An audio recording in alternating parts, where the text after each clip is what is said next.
নমস্কার বন্ধুরা, কেমন আছো তোমরা সবাই? আশা করি প্রত্যেকে ভালো আছো। তো যুবশক্তি প্রকল্পে ৩,০০০ টাকা পেতে যে আমাদের এমপ্লয়মেন্ট এক্সচেঞ্জ ব্যাংক চালু আছে, ওখানে নাকি এমপ্লয়মেন্ট এক্সচেঞ্জ কার্ড করতে হবে বা রেজিস্ট্রেশন করে রাখতে হবে। অনেকে ভিডিও বানাচ্ছে, আমি কিন্তু সিওর নই বা অফিসিয়াল কোনো বিজ্ঞপ্তিও দেয়নি যেখানে এই শর্ত রাখা হয়েছে বা এই শর্তের কথা অফিসিয়ালি বলা হয়েছে। অনেকে ভিডিও দিয়েছে, যার জন্য অনেকে বুঝতে পারছো না। তো আমিও সিওর এটা জানি না। বাট যেহেতু সবাই ভিডিও দিচ্ছে, আমি ভিডিও দিয়ে তোমাদেরকে বলে দিচ্ছি যে কি করে এই কার্ডটা বানাতে পারবে। তাহলে ভিডিওটা দেখে তুমি জাস্ট এখন রেজিস্ট্রেশন করে রাখতে পারো। আমি অ্যাকচুয়ালি সিওর জানি না যে এই শর্তটা আসলেই রাখা হবে কিনা। তবে যখন যেরকম কি বলবো ওটাকে গুজব ওঠে তখন সবাই সেরকম কাজ করতে থাকে। আমি যতই আশ্বস্ত করি না কেন যে অফিসিয়াল নোটিশ প্রকাশিত না হওয়া পর্যন্ত এগুলো সম্পর্কে কান দেওয়ার দরকার নেই, কিন্তু লোকজন শোনে না। আমাকে পার্সোনালি হোয়াটসঅ্যাপে অনেকে কমেন্ট করেছে, দাদা এটা নিয়ে একটা ভিডিও বানাও। তো এটা নিয়ে ইন ডিটেইলে ভিডিও আমার চ্যানেলে বহু আগে আমি বানিয়ে দিয়েছি। এটা অ্যাকচুয়ালি যুবশ্রী প্রকল্পের ওয়েবসাইট যখন টিএমসি সরকার ছিল তখন চালু করেছে। তো আমি এটা ভিডিও বানাচ্ছি, এখন আমি দেখিয়ে দিচ্ছি কি করে এমপ্লয়মেন্ট এক্সচেঞ্জ অফিসে নিজের নাম নথিভুক্ত করে রাখবে। কিন্তু যুবশক্তি প্রকল্পে আবেদন করার জন্য এটা বাধ্যতামূলক কিনা বা এটা লাগবে কিনা এরকম কোনো ঘোষণা আসেনি, আমি নিজেও জানি না। তো চলো দেখে নিই। প্রথমে আসবে এই ওয়েবসাইটে employmentbank.wb.gov.in। এইখানে আসার পরে এই যে নিউ এনরোলমেন্ট জব সিকার এই অপশনে ক্লিক করবে। ক্লিক করার পরে টার্ম অ্যান্ড কন্ডিশন আসবে, পড়তে চাইলে পড়তে পারো। তারপরে এখানে টিক মার্ক করবে। এবার অ্যাকসেপ্ট অ্যান্ড কন্টিনিউ। এবার এখানে এই ফর্মটা ওপেন হলো, এই ফর্মটা step by step fill up করবে। এই ফর্মটা ফিল আপ করার পরে কিছু ডকুমেন্ট এখানে আপলোড করতে বলবে। ডকুমেন্টগুলো আপলোড করলে এখান থেকে একটা টেম্পোরারি আইডি জেনারেট হয়ে যাবে আবেদনকারীর নিজের নামে এবং একটা স্লিপ দিয়ে দেবে। ওটা প্রিন্ট করে তোমার কাছে রেখে দেবে। ব্যাস এইটুকুই এখানে কাজ, আর কোনো কাজ নেই। এবার মনে রাখবে এখানে একবার অ্যাপ্লিকেশন করলে জীবনে আর কোনোদিন অ্যাপ্লিকেশন করতে পারবে না। অর্থাৎ একটি ক্যান্ডিডেট দুবার অ্যাপ্লিকেশন করতে পারবে না। মানে এখানে যদি আমি এখন অ্যাপ্লিকেশন করে নিই, সারা জীবন আমি কোনোদিন এখানে আর অ্যাপ্লিকেশন করতে পারবো না। কারণ এখানে যখন তুমি ফর্ম ফিল আপ করবে তোমার সমস্ত ডিটেল দিতে হয়, আধার কার্ডের নাম্বার দিতে হয়, তোমার সমস্ত তথ্য দিতে হয়, ফোন নাম্বার দিতে হয়। তো সেগুলো তুমি যদি ডবল বার এন্ট্রি করে ফর্ম ফিল আপ করতে চাও, ফেজ হয়ে যায়,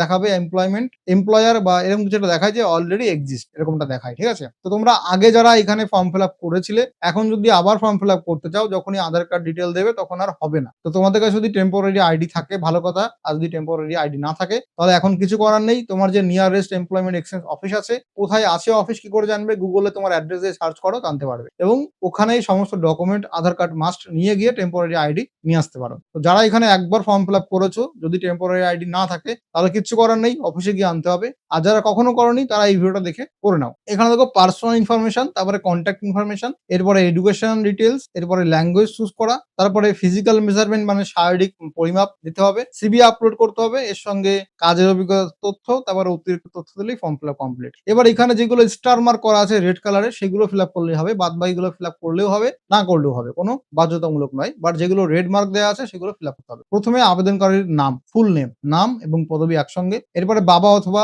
মা যে কোনো একজনের নাম। এইবারে সে যদি বিবাহিত হয় তাহলে মহিলা হলে তার স্বামীর নাম দেবে, আর যদি পুরুষ আবেদনকারী হয় তাহলে সে তার স্ত্রীর নাম দেবে যদি বিবাহিত হয়। এবার জেন্ডার কি আছে, এখানে মেল ফিমেল আদার সেটা চুজ করবে। তোমার কাস্ট, এখানে general, OBC A, OBC B, SC ST, তো যেটা আছে সেটা। এবার মনে করো কেউ এসসি কাস্ট কিন্তু তার কাছে কাস্ট সার্টিফিকেট নেই, তাহলে কিন্তু সে জেনারেল ক্যাটাগরির মধ্যে পড়ে। তো কাস্ট সার্টিফিকেট থাকলে তবেই তুমি কাস্ট ক্যাটাগরিতে পড়বে। ঠিক আছে? এবার তোমার রিলিজিয়ন কি আছে, হিন্দু, মুসলিম, বুদ্ধ, সব ধরনের এখানে রয়েছে ধর্ম। তারপরে তুমি ম্যারিড নাকি আনম্যারিড সেটা এখান থেকে চুজ করবে। এবার এখান থেকে ডেট অফ বার্থ চুজ করবে, এখান থেকে ক্যালেন্ডার থেকে চুজ করে নেবে। এবার তুমি পিডব্লিউডি কিনা, যদি পিডব্লিউডি হও তাহলে ইয়েস করবে। তারপরে কোন ধরনের পিডব্লিউডি সেটা এখান থেকে চুজ করতে হবে এবং কত পার্সেন্টেজ ডিসেবিলিটি সেটা লিখতে হবে। আর এর জন্য অবশ্যই সার্টিফিকেট থাকতে হবে, পিডব্লিউডি সার্টিফিকেট থাকতে হবে, ফিজিক্যালি চ্যালেঞ্জ হওয়ার সার্টিফিকেট। এবার আমি এখানে ফিজিক্যালি চ্যালেঞ্জ নই তাই এনো করলাম। এবার তুমি এক্স সার্ভিসম্যান কিনা সেটা এখানে ইয়েস বা নো করবে। এবার তাহলে পার্সোনাল ইনফরমেশন কমপ্লিট হয়ে যাবে। এবার কন্ট্যাক্ট ইনফরমেশন, এখানে তোমার পোস্টাল অ্যাড্রেস মানে ফুল ঠিকানা, ভিলেজ বা তোমার যে স্ট্রিট নেম আছে সেটা থেকে শুরু করে পিনকোড পর্যন্ত। তারপরে রাজ্য West Bengal by default choose করা আছে।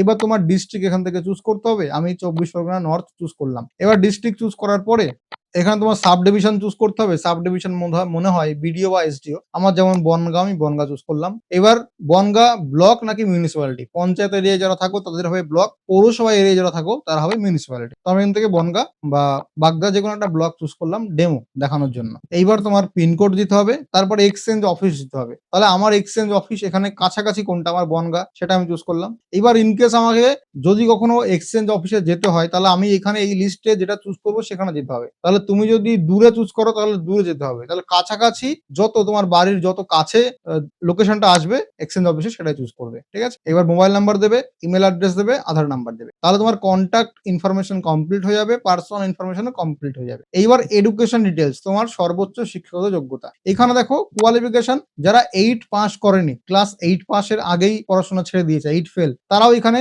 রেজিস্ট্রেশন করতে পারে। এছাড়া এখানে মিডিল পাস মানে 8 পাস করলে আছে, যদি তুমি 8 ভোকেশনাল থেকে পাস করো তাহলেও আছে, যদি এখানে মাধ্যমিক পাস করো তাহলেও আছে, মাধ্যমিক যদি ভোকেশনাল থেকে পাস করো সেটাও আছে। এবার উচ্চ মাধ্যমিক আর্টস নিয়ে পাস করেছো, কমার্স নিয়ে পাস করেছো, সায়েন্স নিয়ে পাস করেছো, ভোকেশনাল নিয়ে পাস করেছো, যেটা নিয়ে পাস করেছো তার অপশন আছে, আইটিআই, ডিপ্লোমা, তো বিভিন্ন ধরনের কোয়ালিফিকেশন এখান থেকে আছে। তো আমি এখানে প্রথমে মাধ্যমিক চুজ করবো। ঠিক আছে, এইবার আমার বোর্ডের নাম, তো আমি পাস করেছি West Bengal board of secondary education, সেটা চুজ করলাম। এবার কত সালে পাস করেছি সালটা এখান থেকে চুজ করতে হবে, এবং পার্সেন্টেজ, মাধ্যমিকে আমি কত পার্সেন্টেজ পেয়েছিলাম সেটা চুজ করলাম। এইবার আমি গ্রাজুয়েশন পাস করেছি হাইস্ট, আমি মাধ্যমিক থেকে চুজ করলাম মাধ্যমিক, তারপরে অ্যাড নিউ ক্লিক করব, মাধ্যমিক হয়ে যাবে। এইবার আমি চুজ করব উচ্চ মাধ্যমিক 10+2 আর্টস। তাহলে আমি উচ্চ মাধ্যমিক পাস করেছি কোন বোর্ড থেকে, তাহলে বোর্ডের নাম হবে west Bengal council of higher secondary education. কত সালে পাস করেছি সালটা এখান থেকে চুজ করব, তারপর এখানে কত পার্সেন্টেজ পেয়েছি উচ্চ মাধ্যমিক সেটা দিলাম, আবার অ্যাড নিউ। এবার চলে যাবো গ্রাজুয়েশনে, তো এখান থেকে আমাকে চুজ করতে হবে গ্রাজুয়েশন আমি পাস করেছি কিসে, তো এইভাবে আমাকে কোয়ালিফিকেশন গুলো অ্যাড করতে হবে। এবার তুমি কোন ভাষা জানো এটা অপশনাল, তুমি চাইলে চুজ করতে পারো, না চাইলে কোনো ব্যাপার নয়। আমি বাংলা চুজ করতে পারি, এবং ভাষার লেভেল আছে,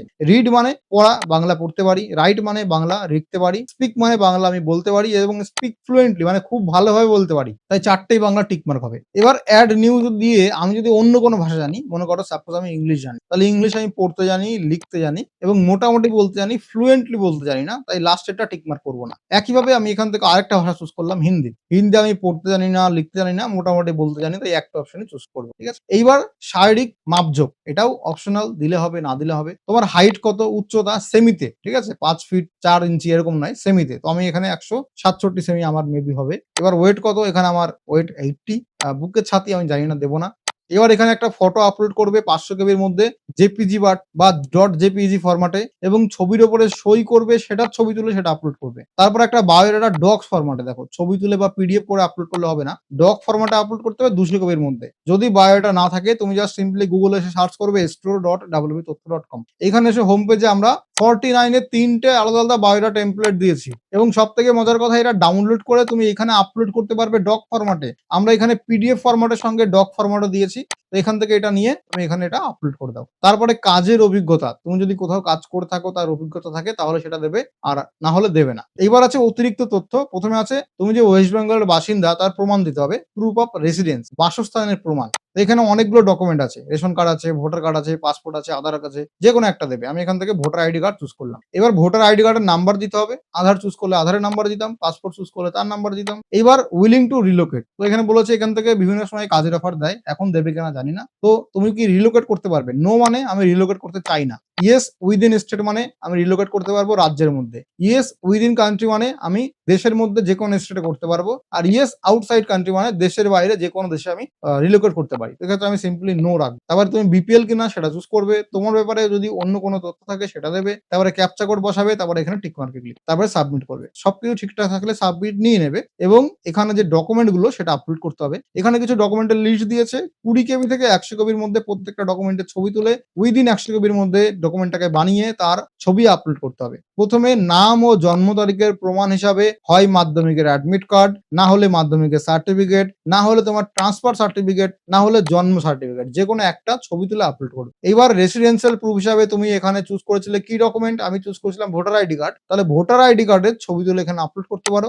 অথবা রেশন আইডি কার্ড, পাসপোর্ট বা আধার কার্ড, যে কোনো একটা। এবার যদি কাস্ট সার্টিফিকেট থাকে সেটাও আপলোড করতে পারো। ফিজিক্যাল চ্যালেঞ্জ হলে তার যে সার্টিফিকেট, গভর্নমেন্ট হসপিটাল থেকে আনা সার্টিফিকেট, যেখানে মিনিমাম 40% ডিসেবিলিটি মেনশন করা আছে, এইরকম সার্টিফিকেটের ছবি তুলে আপলোড করো।